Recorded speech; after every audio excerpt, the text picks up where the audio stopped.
DA নিয়ে আবারও খুব গুরুত্বপূর্ণ আপডেট। তো ভিডিওটি 1 সেকেন্ডের জন্য স্কিপ করবেন না, পুরোটা দেখবেন। আর আপনি যদি আমাদের চ্যানেলের নতুন দর্শক হয়ে থাকেন এবং চ্যানেলকে সাবস্ক্রাইব না করে থাকেন, তো অবশ্যই চ্যানেলকে সাবস্ক্রাইব করবেন এবং আমাদের পাশে থাকবেন। তো ভিডিওটি শুরু করা যাক। কেন্দ্র করে টেক্কা দিয়ে ডিএ বাড়াবেন মমতা বন্দ্যোপাধ্যায়।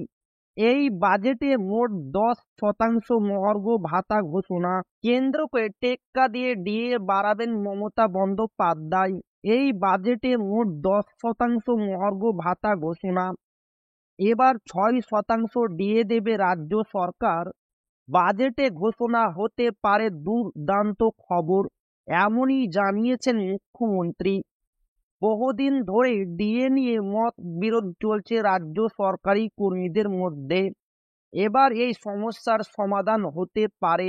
ইতিমধ্যে ডিএ ঘোষণা করে ফেলেছে বহু রাজ্য, কিন্তু এখনো পর্যন্ত ডিএ নিয়ে কোনো কথা তোলেননি মুখ্যমন্ত্রী মমতা বন্দ্যোপাধ্যায়।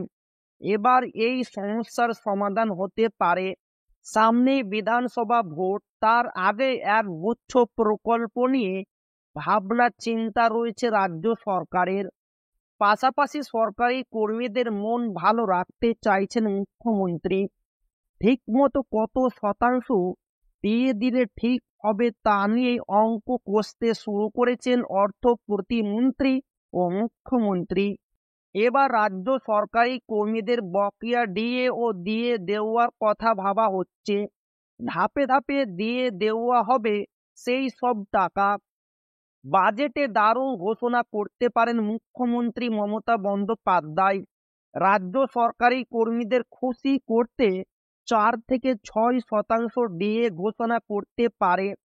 তো এই ছিল ডিএ নিয়ে খুব গুরুত্বপূর্ণ আপডেট, যা আপনাদের মাঝে শেয়ার করলাম। তো ভিডিওটি ভালো লাগলে অবশ্যই আপনার বন্ধুদের শেয়ার করবেন, যাতে তাদেরও উপকার হয়। আর আপনি যদি এখনো আমাদের চ্যানেলকে সাবস্ক্রাইব না করে থাকেন, তো অবশ্যই চ্যানেলকে সাবস্ক্রাইব করবেন এবং আমাদের পাশে থাকবেন।